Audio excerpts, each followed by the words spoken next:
Here, we will address training regression models. To train a regression model, start by adding the regression action from the context-sensitive menu, either by using the recommended action or by finding train regression in the general action list and add the action to the workspace. To train the regression model, open the action space and select from the drop-downs in the top to specify what you want to train for the action. A regression model trains a numeric column, so it tries to predict a number. And the first question you need to answer in this supervised technique is, what would you like to predict? In this case, I opened up the drop-down menu and I am presented with all the numeric type columns in the data set, and I would like to predict the insurance charges. I then select the types of models that I want to build. I can either choose specific or exclude specific models. Or I could select all 24 and let Ubix decide which model is best. I can choose a segment. For example, if I wanted to train a different model for smokers versus non-smokers, I can do that. In this case, I'm not going to select anything here. And then I can also choose from advanced settings.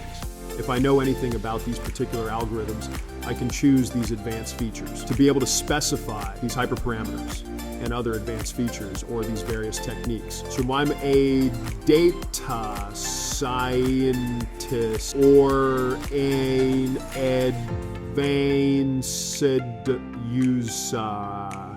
I have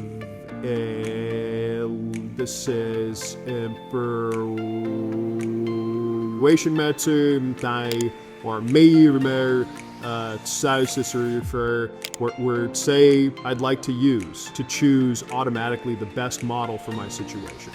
I'm not going to use the advanced features at this time. So I save the changes and I click execute. When the regression model is done training, I can accept, and I'm presented with a lot of new information in addition to the input drop-downs that I have up above. I have results for the selected algorithm that was considered the best. And I also have a drop-down. If there were any segments that I had selected here, I didn't choose segments, but I did choose to have 24 different models selected. And I can see the drop-down of the different models. And I can see what was selected, which is the Cat Boost regressor. And I see all of the different metrics that help me to select a different model. If I wanted to choose a different one, like gradient boosting regressor, I can choose that one to visualize the results for that. However, because I didn't change the checkbox, the results moving forward in the data set are the ones in the checkbox.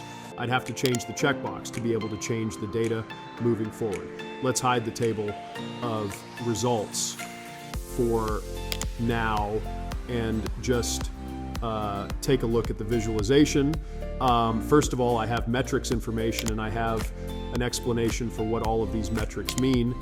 And I also have 3 different graphs, feature importance, and there's information on what that means, predicted versus actual, and residuals. The feature importance tells me of the inputs available in the data set, what is most important at determining the charges. And we can see here that the most important input is whether or not the covered individual is a smoker, followed by what their body mass index is, or BMI, followed by their age, number of children, sex, etc. So all this information is available. So you understand what is most important at predicting what the charges are for the particular claim. The predicted versus actual is a comparison of the actual. So each dot shows you what the actual number is versus what the predicted number is. And what we're looking for here is obviously to have a good cluster along this linear line to show how well this line, the slope, and the X and Y values intersect with the actual. And the residuals is another way to look at this information. This gives you the difference from the predicted line for a particular variable. So how different is the actual from the predicted? So this can help us to understand certain classes of situations where the prediction isn't as useful. In this case, we have a pretty good model, and we can see that the predicted value is available in the data set, as is the residual, as is the model that was used, as well as the unique series. And what I can do then is I can use this information downstream to be able to score new data sets for what the predictive value should be for charges. That means that I can add anything after this to be able to do any post-analysis, and I can now use this to productionize it as a productionized model.